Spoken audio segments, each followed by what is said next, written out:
they thought it would be too large. We're going to wait for Teresa to do it. Oh, we find usually 10:32, 10:35 is a good time to start. 10:31 is early for us. So, welcome. I am Teresa Jacobs. I help take care of your library here in Delano. We are so delighted to see so many faces, different age groups. We love it. We're very excited to have the Heritage Trail putting on this walking tour. It's been a partnership of a lot of different agencies in the community, and then hopefully you guys will contribute your own history along the way. It'll be a 45-minute walking tour if no one speaks. Except me, so you'll have to help. So my job right now is just to tell you what library resources we have here. We collect Delano yearbooks. So if you're looking at old yearbooks, we have those here. We also have, this is kind of the Delano history in a nutshell, great work. This is a reference piece. This stays in the library. This is also really popular. The Farnham history of Wright County is another guide we have here in the library.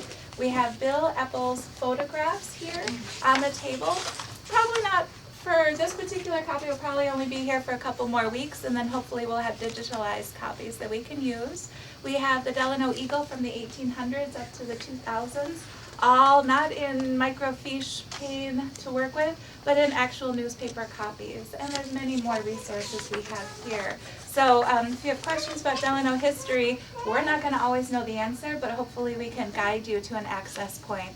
We're also starting to index the newspapers for the Delano Eagle. Right now, you just open it up and look for what pops up on the page. We have 2 volunteers have started indexing World War II and also baseball, because we just had the tournament here. So we have some guides out there on the cart that talk all about the baseball documented in the history of the Delano Eagle. So we are so delighted to see so many of you. We're glad it's not raining, glad that it's not too hot. It should be a wonderful walk, and welcome to our Heritage Trail Group. Welcome, ladies. So again, I would like to welcome everybody here. My name is Debbie DeBeer, and I'm representing the Heritage Trail Committee.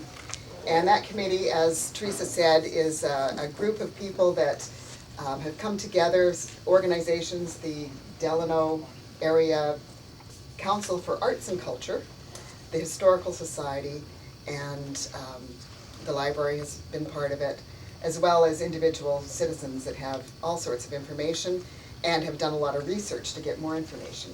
There is much more to do, and what we're trying to do, this is the first phase. It was kind of our first deadline, is to get us whatever we could get together for now. There's information out there.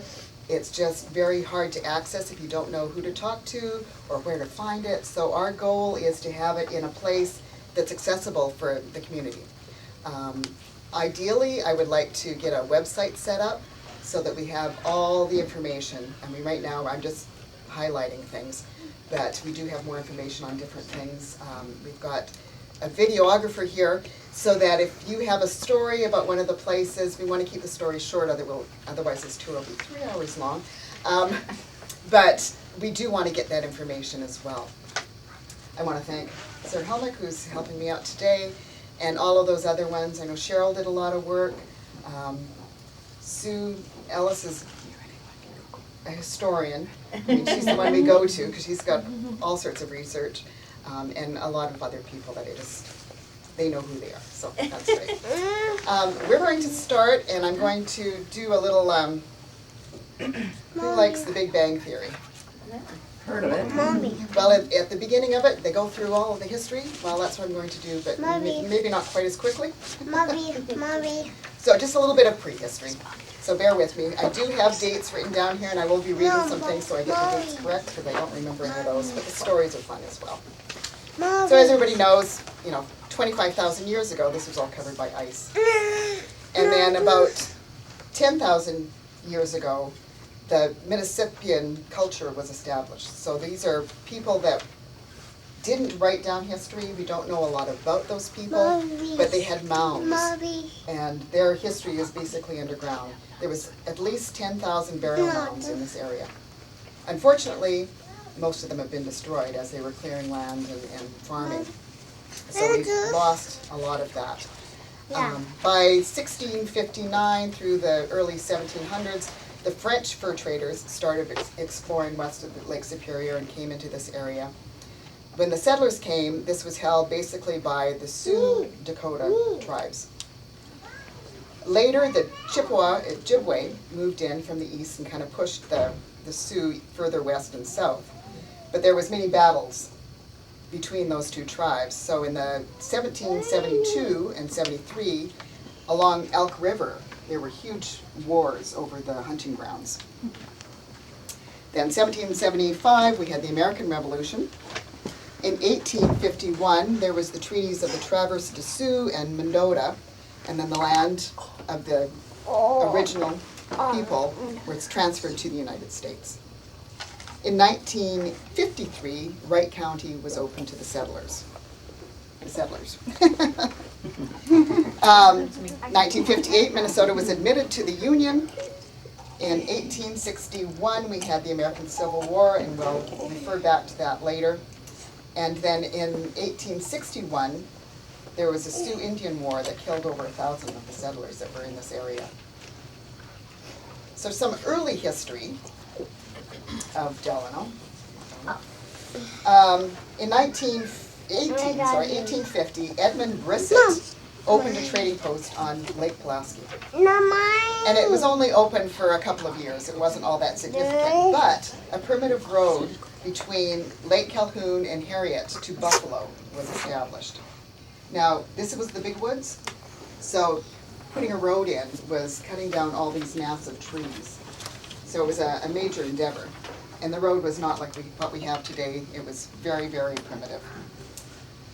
Our earliest settlers in 1855, June 15th, James P. Lyle, from Nova Scotia, so I'm not the only Canadian that transplanted here, was accompanied by James Patton, and then later they were joined by C.S. Ellis and C. Patton. David White came, and he stayed with the Ellises, and then built a shanty on beside Ellis's as kind of a duplex. And one was on one claim and one was on the other.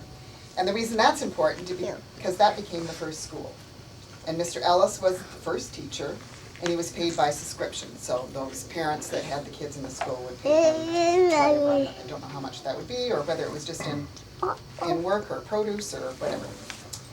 Some other dates for the earliest settlers is the first child born here was Ida Mae Patton in 1856. And the first couple, and you were talking about Strumans, first couple married here were Riley Struman and Louise Murphy. We have a relative right out here today. Oh, there we go. Yay! Okay, and then in 1862, the Homestead Act opened up the whole area to the settlers. Now, it was a hard life. I mean, as I said, it was the big woods. They were clearing land, not little scrubby stuff. These are huge mature trees that they were taking down. Cutting lumber, building shelter, tilling the soil, farming, fishing, hunting, anything they could do to sustain themselves. But they had disasters.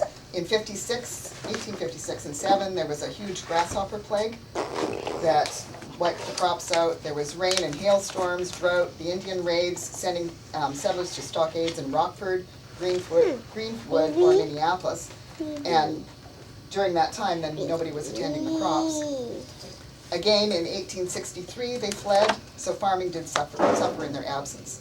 There was a financial crash in 1857, but in 1859, Mr. Bain came and he helped save the area by the sale of ginseng root. Ginseng was very plentiful in the woods, and for a pound he gave them 4 cents and sold it for 80 cents. Later, they got 8 cents for it. But it was enough to keep them from starving. In 1872, there was a smallpox breakout. So these were hardy people that were here. The village of Delano, in 1858, the area was divided into townships, and the name for this township was Newport. But there was a Newport in Washington County, so the citizens petitioned to have it changed to Franklin. In 1868, the steel rails were laid from Minneapolis to Delano. Mr. Ellis sold 20 acres of what he had platted to become the village of Crow River. It was again renamed because the citizens didn't like that name, and it was renamed for Francis Roach Delano of Massachusetts, and he never ever came to Delano, but he was a superintendent of the railroad. And I'll tell you later why he was significant to a lot of the earlier settlers. In February 11th, 1876, the village of Delano was incorporated. Okay, now we're going to go outside and we're going to start the walking tour. We'll just go up to the flagpole. Some of the signs that are the same as what you have in your booklets. This is turning this other way. The Great Northern Hotel was here. Now we had I'm going to talk a little bit about the train depot because really the railroad was what brought most of the settlers here to Delano. I said that Mr. Ellis donated 6 acres. Well, he donated land for the actual town, but also 6 acres for the depot grounds. And the original depot was actually on the other side of the railroad tracks on Franklin Avenue. We talked about Delano, the Franklin Delano, that Village Delano. He was a superintendent of the railroad, and what he did was met different immigrant ships coming over into Ellis Island and directed them to come help build roads, build railroads. So most of Minnesota is Scandinavian, but this area is Polish and Ukrainian because those are the boats that he met and sent the people here. The road workers earned $1.75 a day. But many of them did not have land at home. They were coming because they were either prosecuted or just starving as the peasants of the areas. So they were able to claim land here and stayed. A lot of the first small stocks, goods for sale was William Wesson. Minor Ball, and you'll hear him, he's done a lot, started several early businesses, including a general store. Warren Ames built one of the earliest saloons. And then in later years, the train depot was actually or the train itself was a commuter train between Delano and Minneapolis. And the interesting thing is that it ended here initially. So I haven't found out the exact, but I know there was a big round building. So I think it was the roundhouse that the old locomotives, they couldn't go back. They only had forward, so they would put them on and turn them around so they could go back. Now we'll get to the Great Northern Hotel, which was also the Great Northern Railroad. So Minor Ball moved a building from Greenwood to this site and furnished it as a hotel. He had an addition to the building. Later, Colonel James Young purchased the hotel and made it into one of the finest on the railroad line, known for its excellent food and accommodations. By 1879, it had expanded to 40 rooms and was popular with salesmen and travelers who arrived by rail, and again it was the end of the line, so they rented livery rigs and from the management here, and they made their calls to Watertown, Mayer, New Germany, Lester Prairie, and Winston, all of which those towns were not served by a railroad. In this picture, there's a drinking fountain in front, and there's a little controversy over that. It was in the paper, in the Delano Eagle, we found that it was installed in 1896, and it was very coveted. But I've been told that it was actually for horses. Later in 1905, John and Lena Pfeiffer bought the hotel and ran it as a hotel, and eventually the building was used as apartments. It fell into disrepair, and in 1975 it was demolished, and the new State Bank of Delano was built on this site, which is now the Great River Regional Library. So it's kind of a full circle because one of the first libraries was in the Great Northern Hotel. Cool. All right, we'll walk up this way.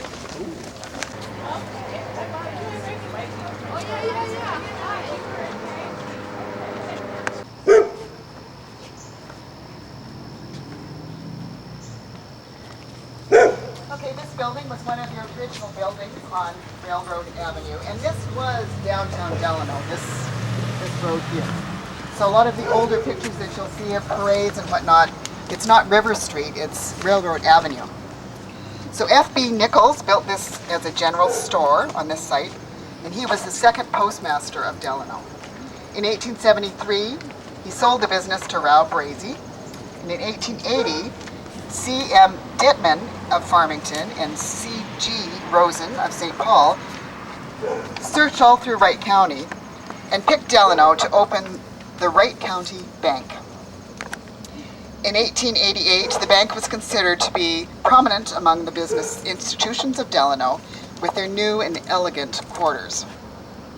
In 1882, Rosen bought out Dittman, and in 1893, the building was described as a large two-story brick building with a large fireproof brick vault, which within was an all-steel safe that was shut by a time clock, so your money was very safe here. In 1910, the Wright County Bank and State Bank of Delano, which had incorporated in 1908, merged and continued in the State Bank building on Bridge Avenue. And who is it that lives here? You can still go in the basement and you can see where the vault was. You can see that they used river rocks and built giant walls around it. Gosh. Yeah, it's pretty cool. So you live in this building? Up there, How many apartments are in there? there's 2 upstairs, little tiny ones, and there's one down here, and this is a transfer company down here. Oh, Yeah, City's Edge. Yep. That's it. And it's owned by Dave and Ben Moonen. Another Delano name. Yeah. Who owns a few buildings and refurbished them. So. Yeah. We are Yeah. going to walk Here up be the very street and then tiny, come back and do but some of these, cozy. so we're not quite doing it in order. And the crane was used to take the granite blocks off the train for the Granite Works building. And that's all we have of the train station, the train depot. There's only one line of tracks now. There used to be 2, as it turned around, they would go back.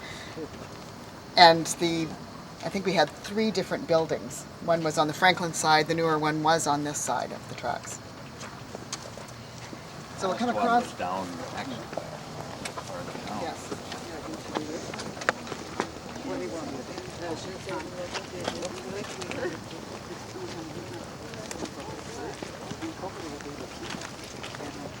But they want to hang them up maybe in the right way. And I can have it.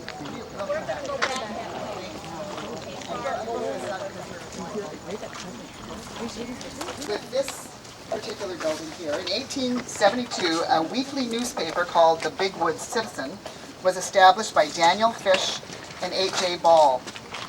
Sold to I.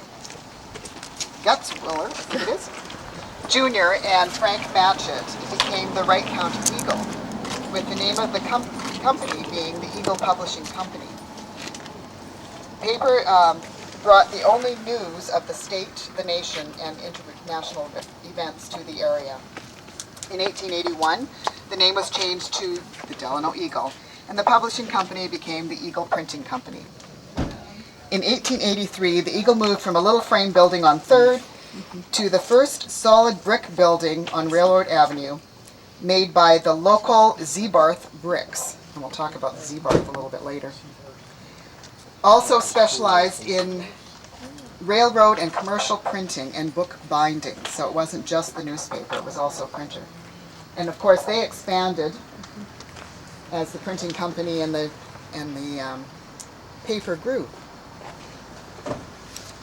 In 1883, the first entertainment in the Eagle Hall was a local minstrel and theatrical group came and played in the hall.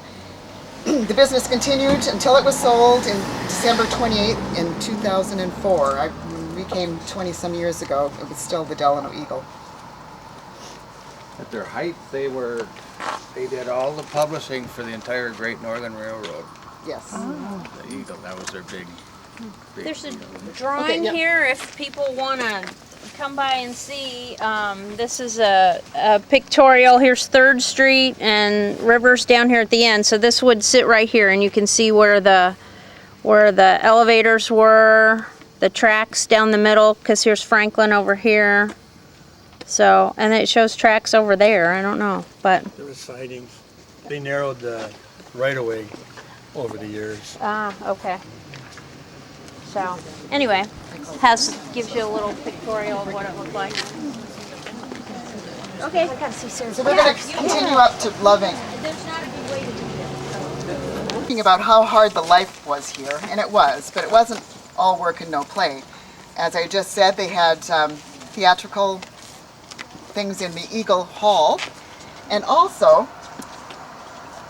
there was more than 10 saloons that thrived. There was a band shell on the railroad grounds, and in 1884 John Coolin and John Hafner built a large amphitheater style building that cost $2,500. It had 4,000 square foot of hard maple flooring. It was described as the finest building of its kind outside a large city, and it was used for roller skating. And it was right here. It was also adapted for theatrical amusements, dancing, and parties. So part of the structure was used to house the offices of the Lunstead Lumber, which is this building that's now Love Inc. The first lumber yard was actually Adam Horsch, which is over by where the utility offices are. Yeah, there's the round. The roller rink. And that was here. That was here. That was here. Wow. So now that I know that, That's round also. if I can identify them. What's that? I know. Find the plan. Well, they tore it down, but they used part of it. Okay. They probably, What was the original saved what they function, could. A roller rink. Oh, it was built to be a It was room. built It was be a built roller to rink. be a roller rink. Yep. We gotta build another one. Yeah, it'd be a great thing, wouldn't it? For those of us that remember roller skating. The other circular building that was in this area was in 1881, a group of citizens led by Rosen built a circular elevator on the train depot grounds, and it would hold 32,000 bushels of grain while waiting for shipment. That's in this picture. Yeah, the Rosen what elevator. happened to these It was just on the other side of 3rd Street, according to this picture. For fires. Some of the buildings were out. And it's round. Okay, we'll go back to the corner to the Lindsley building, sorry. The inside of this building is building tall. Maintained the brick. Did you hear that? My son's office is up there. It's up in Gorgeous if you ever get Restoring the Eagle building. The Lindsley building in 1885, this elegant building on 3rd and Railroad was erected by Joseph Warren Lindsley to expand his hardware business. He was previously located on the Coolin block on River Street, and I don't know where the Coolin block is, so if anybody knows that, let me know. The store was elegantly finished within, with an elevator and other modern improvements, and the living space above. And most of these buildings did have the business on the main floor, and then their homes above. In 1909, it was remodeled and opened as the Lindsley Hotel. In 1920, it became the Packer Hotel, and then eventually was converted into apartments. And we do have somebody that's got some history in this building. Yes, or my grandma was a Edna Packer, and they grew up here, and this was actually the more the working man's hotel compared to the little fancier ones. And they'd get the room and 2 meals a day, you know, for your thing, breakfast and dinner in the evening. I know 2 of my great aunts, one married a printer from the Eagle office and one married a lumber salesman that came to Lumstead. They get the working men in here and they And marry off their daughters. All right. It worked for everybody. And they all lived happily ever after. For years, she was the chief telephone operator. So, Down at the, she was in the corner there. yeah. I thought that's where it was. Pay the She bill. was old. She worked at COS for a couple Oh, years. oh, there you go. Before she retired, I think. After that, yeah, but she was in the telephone office for years. That's what I thought. I thought, and then she moved over to the other telephone, whatever it was. And she lived there. Well, yeah. But that was just a, Right. I don't know what it was. You remember that old building? there before? The one here in the corner? No, yeah, where the telephone office is now. No. There used to be it was an old barn shed, but I guess that was actually the livery stable. Oh my. I mean, I can barely, it's like a dream to me. Okay. But I remember going to grandma's dad actually. These poor people that live in this house are wondering why we're all standing in front of it. In 1881, this was built as the Peters General Store. And there is on the sign, which is over by the telephone post, or light post there, you can see Peters Store. It was a building that was right up to the street level. The second story served as the hall for the Oddfellows, Masons, Woodmen, Eastern Star, and other lodges. In 1891, it was just known as the Oddfellow Building. The building features hand-cut nails, 12-inch studs instead of 2x4s, porcelain knobs, and peepholes. So maybe those secret societies were not exactly that secret. The building held a bowling alley at one time. In 1942, Mr. Hyman cut the building back from the street and removed the external stairway and used it as a residence. By 1975, the residents could still smell cooking this odors one- in the back kitchen. It's the one that's got the The roof. the LOOD at the top. So that's the or it's IOOD, Yeah. Independent Order of Oddfellows, whatever that means. That is true. Great grandfather. Yes, yeah. I didn't know where it Men was. only? It was men only, although the Eastern Star were women. Yeah, that's. Yes. Yeah. Eastern Star. And we could go into, that's a whole nother story about the different guilds and This when they history were stuff opens cans of worms. Yeah, everywhere. I was always wondering. The other thing that the residents in 1975 had said that the backyard was full of glass. So the lodge members must have enjoyed throwing bottles and glasses out the backyard as maybe part of a ritual, who knows? Or they were just drunk. I lived upstairs here too. Oh my and gosh. You still find glass. Is this actually this? Yes. Yes. Uh-huh. Okay, Yeah. that's that structure, and so it used to be right here. Yeah, and here's so it the, came out to the street and they cut the front of the building off. But that's still part of the original building?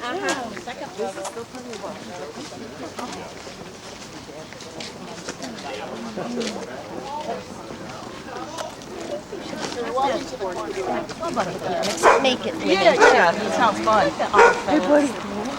Can you hear me? Is that okay? Great. So right now you have to put your imagination caps on and look south downriver. We've got, in 1869, there was the first grits mill. Does everybody know what a grits mill was? Grist. Grist. Grist. G-R-I-S-T. Grist. Yeah, we grind grain up. Exactly. So it was built by Minor Ball, again, and E.D. Burnett. And it was 2 blocks south here on the river. Settlers welcomed the convenience of having their grain ground locally in this fine new mill, and it had 2 millstones. And families came in and they picnicked and socialized while they were waiting for their grain to be their harvest to be ground to sustain them through the winter. Was it a water mill using the river? I'm not sure. I'm sure it was. I would Well, think so, no, I know they yes. had, let me continue here. I So would there think was a there's- sawmill next door, Yes. and it provided ready supply of planks for buildings. And there was lumber. 2 steam engines that It's in my powered both picture. plants. So It's it in my wasn't the picture. water. We don't have fast enough moving water I here. didn't think so. Let's see. This is River Street. Where's this lumberyard is where the So the first Oh, Delano okay. electric All right. So power it's plant farther was down. also on Okay. that Never mind. site. Scratch that. And it was a little red brick building, and people of that time didn't have their iPads and their phones and electric lights and all that sort of thing. And if they did, they had to be in bed by 11 o'clock because that's when the power was turned off. Promptly. There was also a cooper shop down there. Does everybody know what a cooper shop is? Barrels. That's right.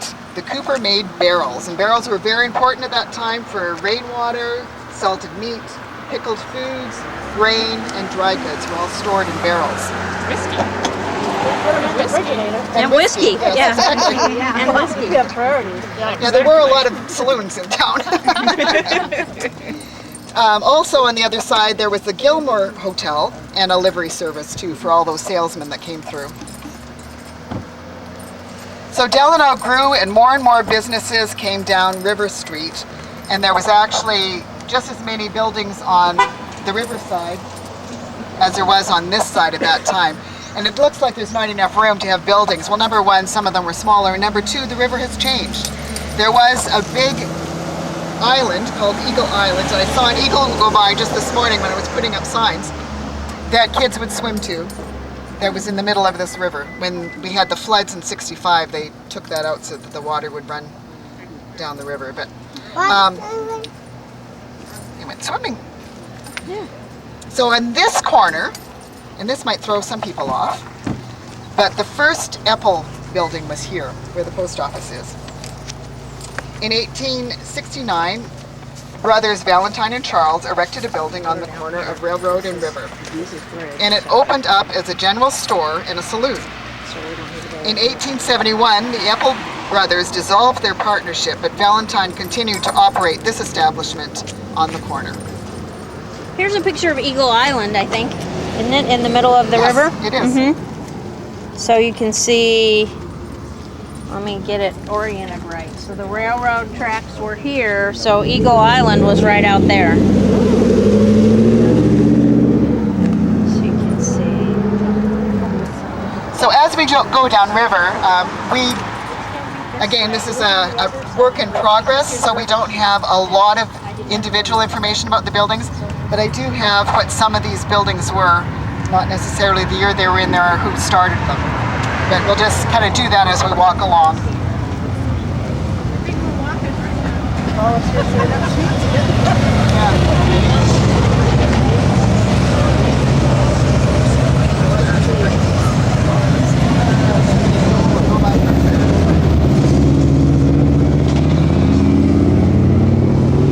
This is such a big group. Now, there was a produce and feed store, the Riviera Cafe, Carl Topol's M&M grocery store, and that's not the M&M candies, and Schmidt's City Club. The parking lot is where one of the first Granite Marble Works buildings is located.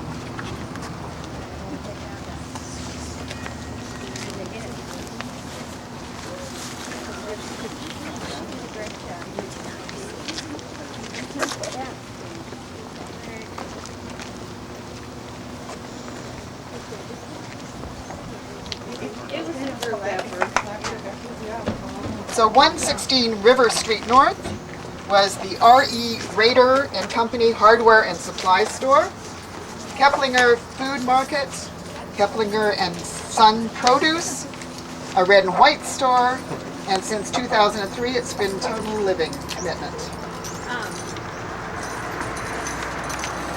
I have Cheryl's drawing here of River Street, so you can see. Right, that's who did this? So you can see the buildings, and she wrote in them what everything was and is. So we're right here. Okay. Yeah, 116 is this one. And that was in the 1880s, 1870s? Yes. And Cheryl's beside you in the white hat. So time frame of, well, yeah, I mean they were built in the 1880s, so all that time they've been there. So, just so you can see. Okay?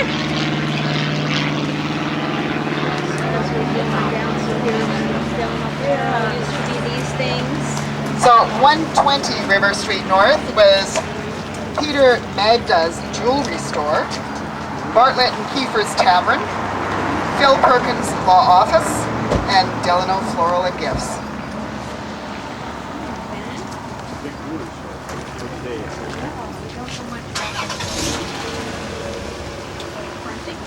Total printing. You don't know what it was. Go ahead. Go ahead. We'll wait for you.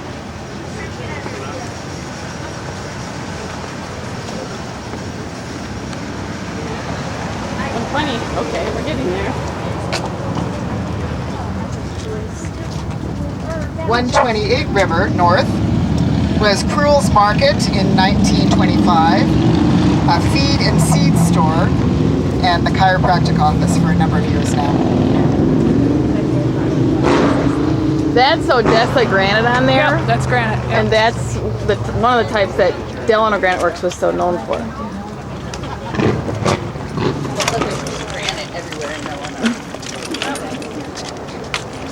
The next building is the parking lot. So Dave's Deck and parking lot was the Delano Theater and liquor. It was also, anybody know about Schlitz Beer? Yeah. Their distributing company was here. And the bar was in this building. And now it's Dave's Town Club. Deck and parking. Parking. There's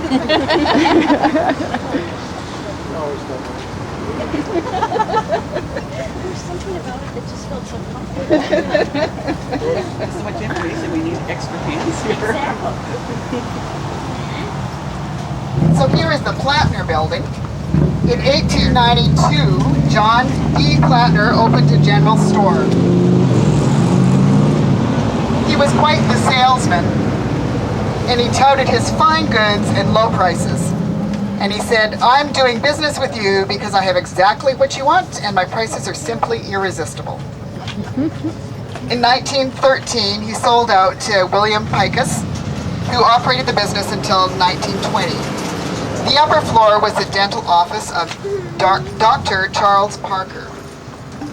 In 1940, it was the home of World Rexall Drugstore, and it featured a 30-foot soda fountain bar of Primavera wood, which was from Central America.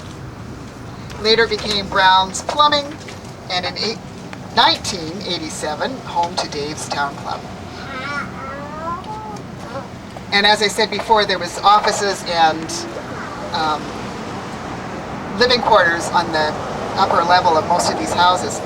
But all of the doctors and the dentists were always upstairs. So if you broke your leg, I'm not sure how you got to see the doctor. That's a good point. Part of the diagnosis. If you can't walk up the stairs, it's bad enough. It's probably broken.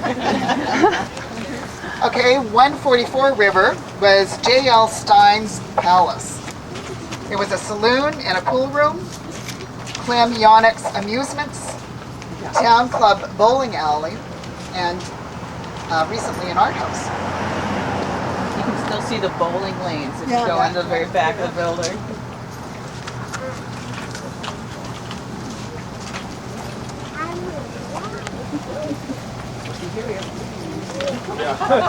It's a living museum. It hasn't changed any since 1911.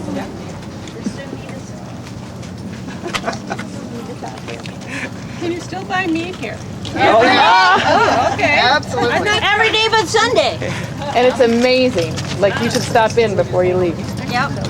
So Reader Meat Market and Lockers on 150 River. In 1876, the first building was built by S.H. Dyers as a meat market. In 1897, it was bought by Frank Speckle and John Shoust. In 1901, the building was purchased by Herman Elder, and it was Alder Meat Market. And then in 1911, it was purchased by Leonard J. Reader and August Schilling. Reader ran the meat market side, and Schilling ran the slaughterhouse and bought cattle. And the slaughter yards were kind of the east end of Railroad Avenue. In 1920, the second building was constructed. In 1946, Schilling died, and up to 1956, it was run by J.L. and two sons, Lawrence and Leonard. In 1976, Lawrence Sr. was killed in a car accident, and his son, Lawrence Jr., took over the business. And they still have the business today. And Betty Reader, Lawrence Sr.'s wife, still does the bookkeeping in her 90s. And this is the oldest operating business in downtown Delano. Yep. And I'm a reader. 107 years old. Yep. Very nice. Okay, as we're here, I'm just going to look on the other side of the river. I have a picture too. Go ahead. So the bridge that is there now obviously was not the first bridge, but the first bridge was built in 1886. It was a wooden bridge. It built across the Crow, and it was the village, town proprietors, and the township that paid $150 each to build that bridge. After many special elections, which was vetoed. You just have to wait. Oh my gosh. There's quite a few coming. Sarah, why don't you walk around, Sarah? Why don't you walk around with those while we're waiting? Sorry, I'm just going to wait until these guys are gone.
Never a dull moment in Delano.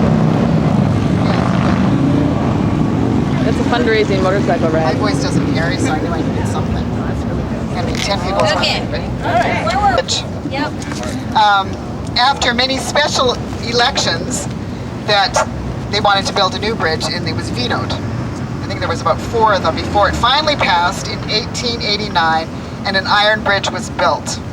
And the current metal at the ends of the bridges is to symbolize the old metal wagon bridge that was across the Crow. And as we're looking that way, if you go almost to the other end of Bridge Avenue, it's the Reeder Barn, which is part of this Reeder Meat Market. Reeder Barn, in the Civil War, veteran Andrew Reeder, and I talked about the 1862 Homestead Act, a little bit about that. It was a 3-fold homestead acquisition process. So you could file an application and lay claim to 160 acres of surveyed government land. Within 5 years, the homesteader had to live on the land, improve it by building a building of at least 12 by 14 for a dwelling, and grow crops. After 5 years, the homesteader could file his patent or deed of title by submitting proof of residency to the required improvements to the local land office. And many of those Civil War veterans came out here for the land. The barn itself, if people are familiar with it, was built in 1881. Andrew was a wagon maker, and he also drove the stagecoach between Delano and Rockford. It housed cattle and was used as woodworking to make the carts. Up to today, where it's the Reeder boys have used it as a woodworking shop, and now it is a wonderful music venue. That's further down on. Further down, Yeah, cross just side 12. of 12 Yep. on the right. Yep. Behind the church. Have you been to Behind the utility building, which the municipal power plant was erected in 1932, and it distributes water and electric to the community. But behind that was the Delano Creamery. And in 1897, all of the community got together to build a cooperative creamery. It was nationally known because in 1901, the Delano butter won blue ribbons at the Buffalo World's Fair. Wow. By 1940, it bottled milk and cream for local and Minneapolis consumption. Okay, I don't know who drew this picture, but they drew a train and it says loaded with choice butter and from the Delano Creamery Yep. in the train. Paper for the Delano Eagle printing. Anyway, sorry, go ahead. That's all I have in reference to the creamery. Okay, this is where I'm not positive, but there was the Emil Zebarth and John Tomnitz's store in this area. I'm not sure if it's here or next door. And we talked before that Edward Zebarth Brickyard, which was on the North Fork of the Crow River, supplied all of the red brick buildings that you see came from Zebarth brick. And here's a picture of what it was kind of a little pointy top, skinny building, according to this. According to Cheryl's research. No. The other building that was the Adler Hat Shop. Might have been the next one, and again, I'm not positive on that, is the Elder Hat Shop. And there was other millinery shops during that time. Does everybody know what a millinery is? Hat maker. Exactly. And any well-dressed woman would not go hatless up until about the 1950s.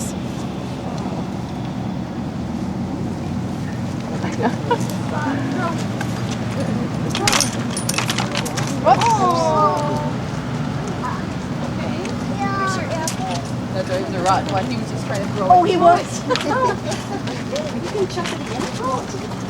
So this building, 158 River Street, was a jewelry store, Delano Cafe, off-sale liquor, and now it's Delano Title. The corner building, 160 River, was the main bar.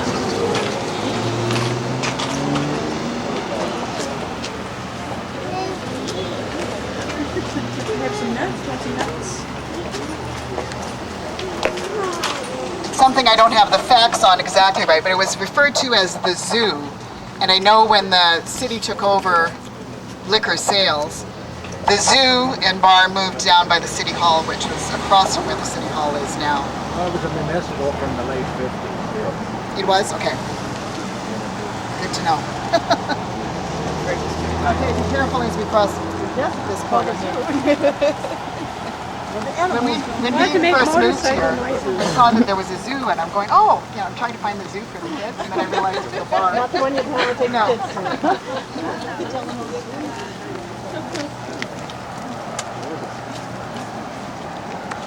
kids to. I'm sorry.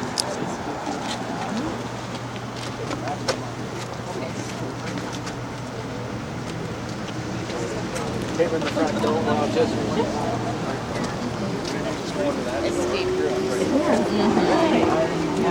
So we talked about the Apple building on the corner of Railroad and River.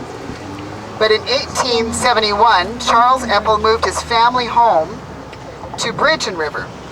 This home was down by where St. Peter's Church is now, and the first mass in town was read by a missionary priest in Charles's home.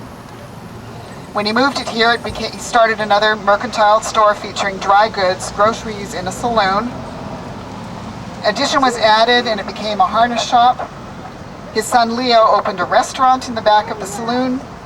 In the early 20th century, Curly Damsberg opened a tailor business across from City Hall, and his son Marshall operated a men's clothing store. In 1953, which is on the side, Carol Lundeen bought the business, still known as Curly's Clothing, and brought it to this building. Since then, it's been a china shop, fitness studio, ice cream parlor, and now a computer and coffee shop. But the building is original from Charles Apple in the 1870s. Not the facade, no, it was a white clapboard building. Actually, we're just going to look down Bridge here a little bit rather than walking down at this point.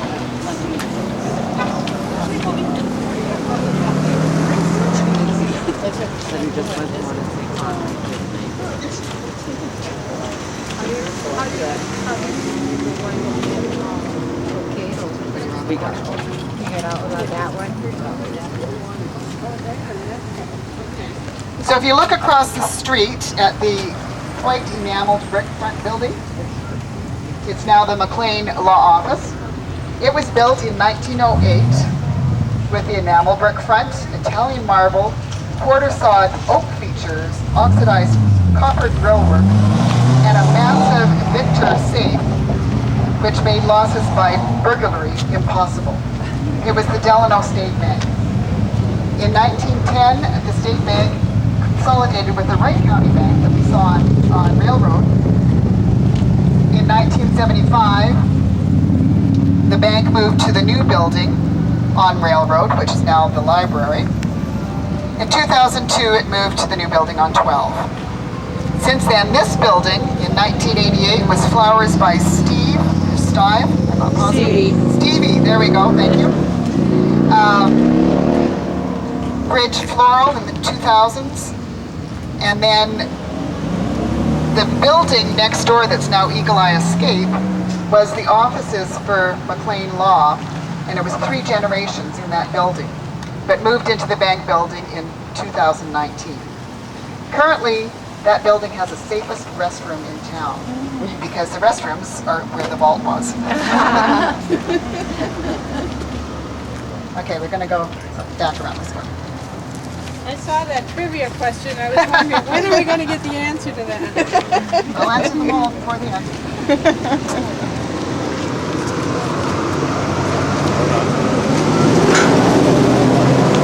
We haven't done this block yet, so we're just going to walk to the corner.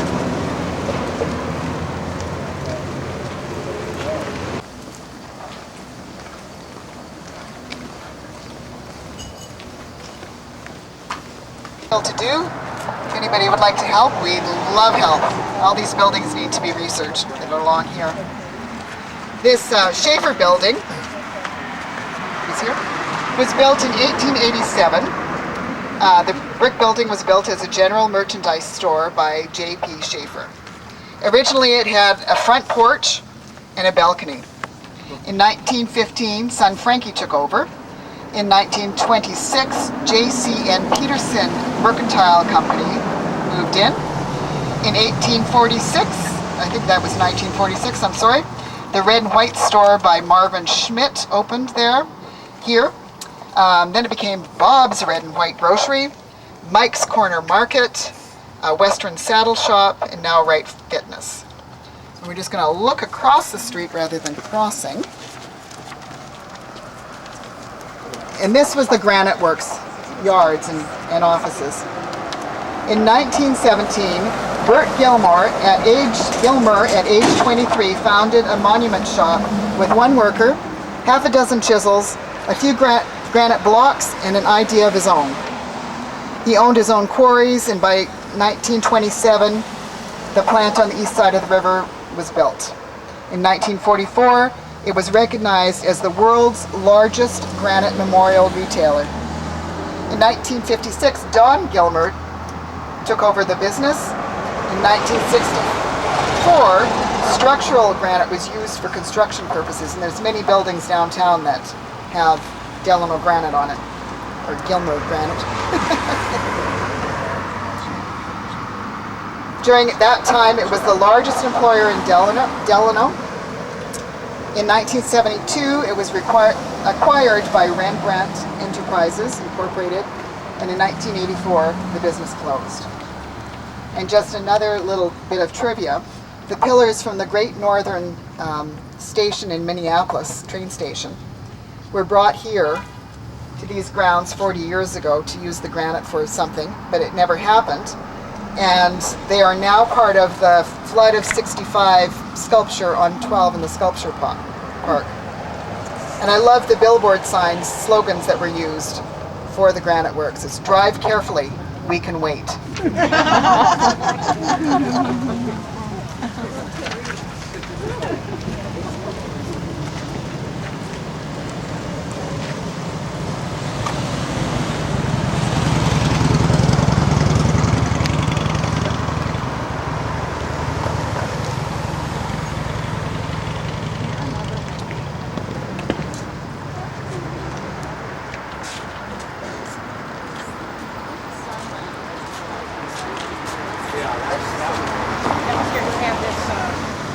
Crack was right out here where they could lift the stone.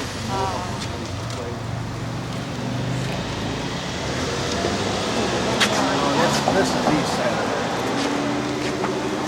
Yeah, what you decided. Right north. Oh, it's the river, I think.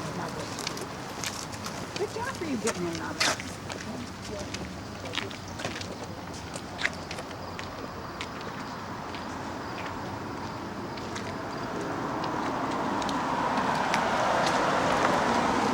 public schools. In 1858, the first school was in that claim shanty that I was talking about. Then there was a log schoolhouse in the mill block, which is where the granite works is now. There was a flour mill there eventually as well. In 1870, a two-story building built on the corner of Bridge and 2nd was the first school on this site. In 1882, a larger building was built on the corner of Elm and 2nd. So on that picture, you can see the two, on the sign, you can see the two buildings. And this playground was where the parking lot is over here. I have Okay, the building. pencil drawings of the two buildings here in this book. So in 1903, a high school building was built behind the other building, but in 1926, the building was damaged by fire. This new building, in 1928, was considered to be one of the best equipped and finest schools in this section of the state. It had a gymnasium, an auditorium with a regulation-sized floor for basketball, shower rooms and lockers, bleachers, and a large stage for plays, a modern library, science laboratory, industrial arts, and home ec departments. As the district grew, new facilities were built, and by 1992 the building was given over to the community education building here and early childhood programs. And the school campus is now further down Elm. So the date up there is 1928. I can't make it up again. 1928. Or 27, I guess, is up there. Yeah. I thought it was 22. I thought it looks like 22, but I think it's 28. I think it's 28. It's I think they probably put that on. Chisel the letters for you. According to Kathy, it's 1928. Here I've been reading this whole time. Department. As far as the newspaper articles go, in 1876, there was an article about the Delano Hook and Ladder Company. By 1880, there was the Empire Engine and Hose Company, number 1. Now, I've heard a little tidbit, and I don't know the truth of this, but there was problems with those two because there'd be a fire, and they'd argue about who was going to put the fire out, and the building would burn down while they were arguing. By 1896, the village council made an ordinance creating the Delano Fire Department, combining both of the companies. And it was held in the village hall. They had room for the horses, there was a loft above for feed, and the water wagon. In 1972, it moved to this site, but it was only about a third of this size. In 2002, additions were created to the building. The fire bell that's sitting on this monument used to be in the tower of the village hall, and that was where they rang that for the volunteer fire department to come. The names of all the firefighters serving Delano over the history are on the two monuments in front of the station here. A couple of fires of note was the grain elevator that's now Spikes burnt down but was rebuilt, and that was a huge fire that they had to fight. Obviously, we were talking about the school buildings. They had fire there, and the theater that I mentioned on River burned down and left the area without a theater for a number of years. While we're here, we'll just kind of, you can't really see it for the trees, but the old Methodist church is across the parking lot. And it's on 3rd Street. By 1881, Delano boasted having 4 churches, a Catholic, a Methodist, German Lutheran, and Presbyterian.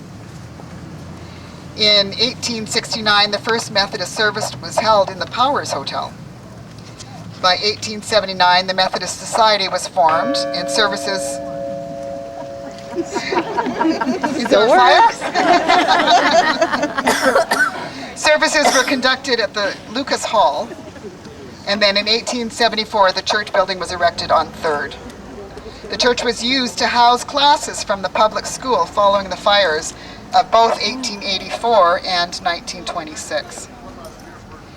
In 1944, the Castle German Methodist Church of Franklin Township closed, and the bell was hung in the Methodist Church here in town. In 1953, there was additions added to the back and a new front entry and a remodeled bell tower, which you can still see if you go down 3rd. It's now a dwelling house for somebody, but when they built the new church in 2001, that's over on County Line Road, they brought the stained glass windows and the bell to the new church. Christy and I just moved out of it. City Hall, it used to be the Brunkow Pickling Company. In 1893, Charles Brunkow was approached by a group of businessmen who wanted to be relieved of handling produce brought into the town from farms. They offered to help him start a produce business. He became the proprietor of the Delano Produce Purchasing Company, paying cash for butter, poultry, veal, pork, games of all kinds, eggs, hides, and even ginseng. The business became a general store. But in 1909, Charles A. Brunkow established a pickle plant in Delano. The produce of that plant was found in ready for market all the way from New York City to Helena, Montana, and south to St. Louis and Kansas City. In 1919, 3 of Charles's sons, Reynold, Frank, and Herbert, took over the plant. And in 1926, Herbert became the sole owner.